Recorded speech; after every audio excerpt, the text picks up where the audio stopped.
السلام علیکم درنو لیدونکو، هیله ده ټول به روغ او جوړ اوسئ.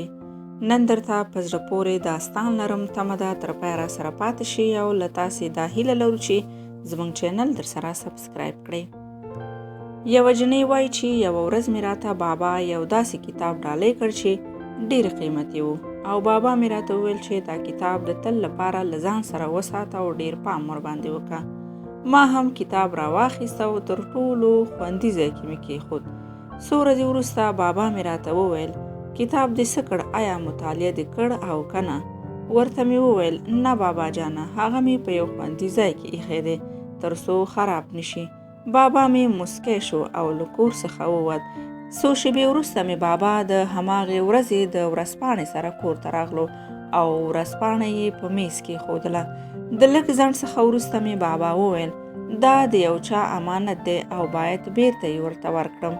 ما د دې خبرې په اورېدو سره د ورځپاڼې هر مخ ښه په شوق سره ولوست او د شته محتویاتو څخه مې ځان فایده مند کړ. بابا مې ورځپاڼه څو ورځې وروسته یوړه او راته یې وویل زما ګرانې، آیا ته په کوم څه پوهه شوې چې ما ولې تا ته یو کتاب ډالۍ کړ او ولې مې درته ورځپاڼه د بل چا امانت راوړی و؟ ورته مې وویل نه بابا جانه. بابا مې وویل زما ګرانې، د واده کولو او بې ځایه یارانو مثال هم د دې کتاب او ورځپاڼې په شان دی. په واده کولو سره د خپل ژوند د ملګري سره هر وخت چې وغواړو خپل ژوند کوو، تل یې په څنګ کې اوسېدلی شو او تل راته ډېر ارزښت لري.